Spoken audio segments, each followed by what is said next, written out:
Welcome, everyone. My name is Jim McDermott, technical agronomist with DEKALB and Asgrow in Northwest Iowa. I'm Paige Thompson-Russ, DEKALB Asgrow technical agronomist in Northwest Iowa as well. And Paige and I wanted to do a quick harvest update since we're really over halfway through corn and soybeans here in Northwest Iowa. So we wanted to do a harvest check-in from the DEKALB and Asgrow side. Been a very exciting fall, and we wanted to highlight what we're seeing so far, as well as some of the product performance that's out there. So Paige, let's jump right in. And first, we're going to talk about some of the general observations that we're seeing. And I think the best place to start is the fact that we really have seen better yields than expected across the board on both corn and soybeans. Obviously, we had a lot of stress this season, and we'll talk a little bit more about that in detail here in a minute. But boy, the comment I've had most often this fall is, where did these yields come from? And of course, we had some areas that didn't experience as high a yield as some other areas just based on stress. But really, we've seen some excellent yields, especially on the corn side. We really have seen some of these genetics with the improvement in stress tolerance and the fact that we did have some higher humidities, cooler temperatures later in the season in August, as well as those late rain events that we had in August, I think really was a key to some of the higher yields that we've seen. Oh, yeah. Digging into the plot data and talking to growers in general, that relative maturity yield response has definitely been linear on the corn and very pronounced in a lot of cases. So like you had said, that late season plant health, that stay green, definitely took advantage of those August rains that we experienced. Yeah, absolutely. Thank goodness we did get those late August rains. And I would say soybeans also responded. We saw fields that on light ground, for example, that didn't have stay green left in them, and those plants shut down early, and of course the yields accordingly were a lot lower. But boy, if we still had some green in those soybean stems, they really added bushels and added a lot to the seed size. Their late season. So there was a maturity response somewhat in soybeans, but definitely not as pronounced as what we saw in corn. Oh, absolutely.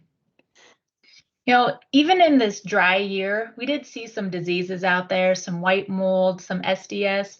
A lot of it came in a little later, say around R4, R5 in some situations in the area that I cover, but the XtendFlex varieties, what is really neat is that it showed good white mold and SDS tolerance versus the competition that's out there. Absolutely. That's certainly what I was seeing too in the western side of Northwest Iowa, Paige. And then speaking of diseases too, we're just starting to get through some of the data on fungicide results, something that we do a lot of work internally. And at our Storm Lake Research Farm there in Northwest Iowa, the data that we've seen so far has been very positive to the Delaro Complete yield response. Across 7 hybrids, we're seeing a 10.2 bushel advantage, and is only about 0.2 wetter on the moisture side. So a pretty sizable yield advantage on corn, Paige, especially when you consider in that area, there really was not a lot of foliar disease. Certain parts of the state, especially maybe eastern Iowa, there was a lot more gray leaf spot or tar spot. For the most part, we did not have a lot of disease in our area, but still seeing, just because of the plant health benefit, some pretty good yield response from the fungicide. Yeah, as far as I can tell, getting out in the fields later on, that disease piece of it, if something did come in, it came in super, super late when things were around full black layer and all of that. So, it's been a fun year. I've gotten a lot of screenshots, a lot of video from the field, a lot of climate, plant health shots of areas that were sprayed with the fungicide, and it did correlate to the yield. Yeah, I just have to smile because this is a year when we get these videos of the yield monitor sitting there and 250, 300 bushel, and that's fun to see. Because oh yeah, sometimes we tend to get more of the negative calls, and there's always got to be a few of those. But boy, there's been some really positive results this year. Made it a lot. Well, let's jump into. I mentioned the weather. Let's talk a little bit about the weather. We can't forget what we went through this summer, Paige. Yeah, Mother Nature dictates so much of what we find throughout each year. Most years we can pinpoint exactly what happened, and sometimes it might get a little interesting. And I would consider this year a little interesting, as you see from these June and July drought monitor maps. We were in that extreme drought during the bulk of the growing season, and we have been finding outstanding yields. So. Looking at the moisture side of things, so June and July, usually average for these 2 months, we're close to that 10 inches of moisture. And so we're about half here for our area in Northwest Iowa. Yeah, typically some of our wetter months too, that we somehow got forgotten. But one thing that I had noticed this year, and I'm sure you had too, we caught some of those rains that were kind of timely, smaller rains, but at times that kind of helped us through. So I also like to look at the departure from normal precipitation, and you can see that those August rains were there for us. And, a lot higher rains than what we typically see in that August timeframe. And I definitely think that's part of that driving factor of those outstanding yields in soybeans, but also corn. We don't typically think of, late rains or whatnot, but definitely think that's a big piece of the puzzle. You bet. And then to final out the weather piece of things, we've got the average temperature here. For the first map is May to June. The second one is June to September. So that first part of the season there, it was pretty darn warm. So 1 is the hottest out of 129 years. So we've got an 8 there in our area. So it's good, having some warmer temperatures early on in the season to get that crop going. And then as you get into, June to September, it's middle of the road. So it's not too cool and it's not too hot, and definitely helped that crop as well. Yeah, no question. We had the heat early, and then we backed off, and I think that was one of the keys to helping out our overall yields from this year. Well, what do you think, Paige? We jump into some plot results? Yeah, let's do that.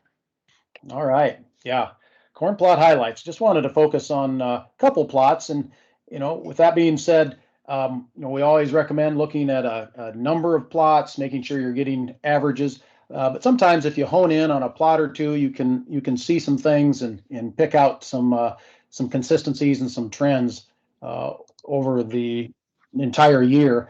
And that's what we wanted to do. This is a plot up in Osceola County, so fairly close to the Minnesota border. First thing that jumps out is the overall average on this plot with 18 entries, 266 bushels, so high yield environment. This plot during the growing season from planting date, which was the 23rd of April, through the 20th of August, had 10.3 inches of rain, which is about 5.5 below the average, and then ended up total season up until here this week of 23.1 inches, so actually above the long-term average. So kind of like a lot of areas, very short and then ended up above average. But I really want to focus in on some products that were near the top of this particular plot, and not just this plot, but these products really floated to the top of many plots in our area. The 5982, just over 300 bushels, the 5665, right behind it at around 286.6, and then 5771. So some outstanding top end yields. And of course, like you had mentioned, Paige, there's a pretty clear-cut linear response to maturity in this particular plot. And just focusing in on these products, do have some pictures from the combine while this plot was being harvested. 5982, fairly widely adapted. And again, this plot is near the Minnesota border, and this is a 109-day product, but it moves north very well. Is able to have a relatively early flower and then a long year fill period to add to that yield. A good stay green, late season plant health. 5771, a little bit more of an offensive minded product. Does dry down faster, acts a little earlier than a 107, but it's a product that we do need to manage. It's going to respond to that management, the fertility, the fungicide. And then lastly, the 5665. This one has been agronomic rock star, just consistent on emergence, on stalks, on roots, shorter plant type, very girthy ear. So it's really been fun to see this one stand throughout the year. I would say the stress tolerance is decent. Still one I like better on heavier soils overall, but boy, this has been fun to watch this harvest. Oh, yeah. And then Paige, you've got a plot from your area here. Yeah, so this one is coming from Central Carroll County. And what I really like about this one is you can see here we're taking 1 through 8, the top 1 through 8 in those 24 entries. This area, taking from May 5th to August 31st rainfall, accumulated 9.6 inches. That's all they got in this particular area. And what's exciting is that these yields are outstanding, anywhere from 184 to 251 here. So in this particular plot, we've got some later ones that have been showing up at the top as well. So we've got 6270, which is a new double pro 112 day coming. That took 250.7, so about 251 bushel per acre there. Number 2, 6618, another great 116 day. And then 6595 at 243 and not too far behind 6391. So pretty exciting here. Yeah, great results, Paige. Yeah, so when we get into looking at placement and what these look like through the season, these pictures were taken right before harvest. That 6270 exceptional yield potential is what I found in my area, and outstanding roots and stalks. That's one thing that definitely stood out to me, were those roots and stalks. So very intact at harvest time. Good drought tolerance is what I found with this one as well. So I did pull in some pictures of 6391. We've got a little more of this in our area, so just wanted to highlight it. I would focus more so with this one on those well-drained soils. And again, it does have that high yield potential to it with great green snap tolerance. You might see some tops come out a little bit on this one at harvest, like you can see in the picture. And, this one would be a good response to a fungicide application. And then this last one, 115 day, 6595, widely adapted, excellent drought tolerance, stress tolerance, very good emergence. What I saw this spring, it was super. Again, excellent roots and stalks and solid disease tolerance. So it doesn't surprise me that these were at the top of that particular plot. Yeah, and I would say not only this plot, but many of the other plots that we've seen, these have floated to the top. It's a really strong full season lineup. And just speaking of the overall lineup, this is some data just really pulled this week when we're looking at our competitors as compared to Pioneer, Brevant, and NK. This would be across the state of Iowa. Right now, we're sitting at a 69% win ratio, which is outstanding, and just under 8 bushel advantage. So really happy to see the yield advantage that we're running across the board. Again, we want to look at some individual plots to point out some things, but the key is looking at the overall big picture on 798 comparisons page. So a lot of comparisons go into this performance summary. Yeah. That's phenomenal. And like we talked about before, oh my gosh, so many great positive conversations with growers out in the field with what they're finding. It's been a lot of fun, Jim. Mm-hmm. Yeah, you bet. Well, let's move on to soybeans. Got a couple plots to highlight there before we finish up here.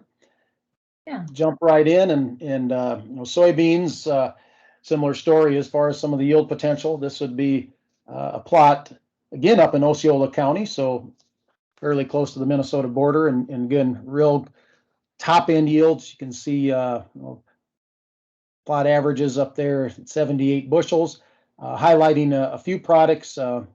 The Asgrow AG20 XF1s came in second at 83.8. And then AG24 XF1s topped the plot at 85.5 bushels. So wow.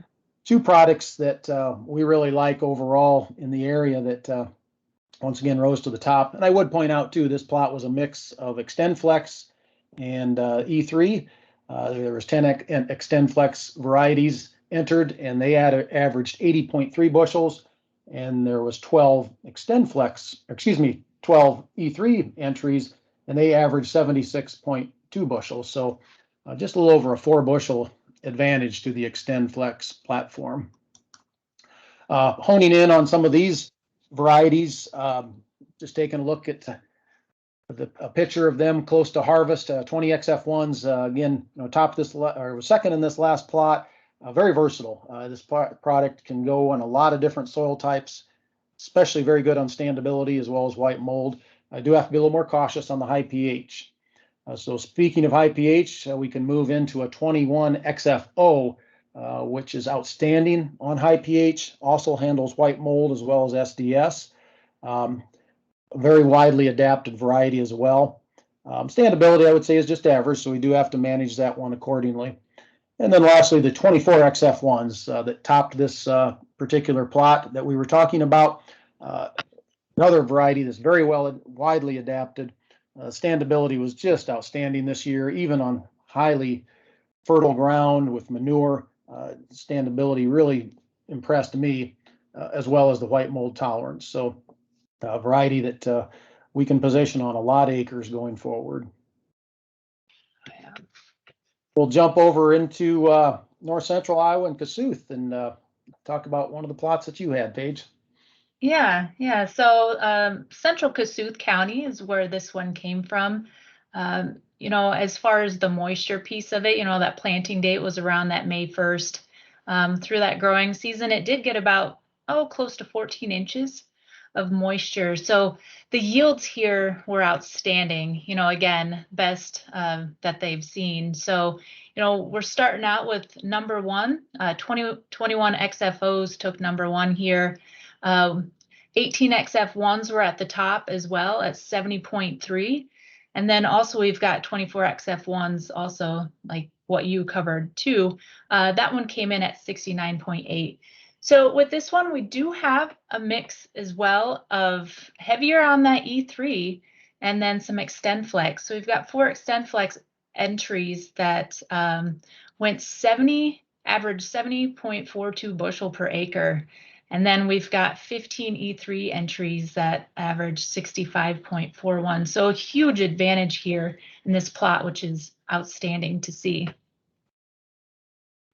Absolutely. So to jump in here, I've got just one different one than what you had covered, Jim, but I would like to highlight these 18 XF1s, this 1.8 bean. So, it has some nice offense to this one. It does have average agronomics with that top shelf yield. Great standability. And this is one that I probably position away from that wet acre due to if I top throw, but wow, we're seeing some great yields out of this one. So placement is important with that. And again, like I'd said, 21 XFOs at the top of the list, and in a lot of soybean plots in my area, especially this one. Solid bean here.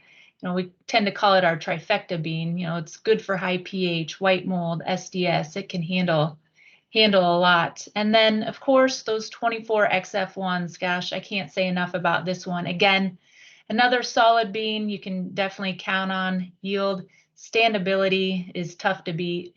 It's got great white mold tolerance to it, good on SDS. Average on that high pH, probably wouldn't put it too high, but yeah, 3 great beans right here. I like that. The trifecta covers all 3, the key things we're after. Yes. Well, very good, Paige. Great results. This time of the year, it's fun to check in to see where we're at, but right now it's been a good harvest, but we know we've got harvest left to go, so we'll have more yield checkups as we go. In the meantime, also check in on the DEKALB.com website for more harvest data as well as other agronomic information. Paige, any last words? No, just be safe out there and keep the comments coming in. We love the pictures and love the feedback. So we'll see you guys again soon. Absolutely. All right. Thank you, everyone. Take care Thanks. now.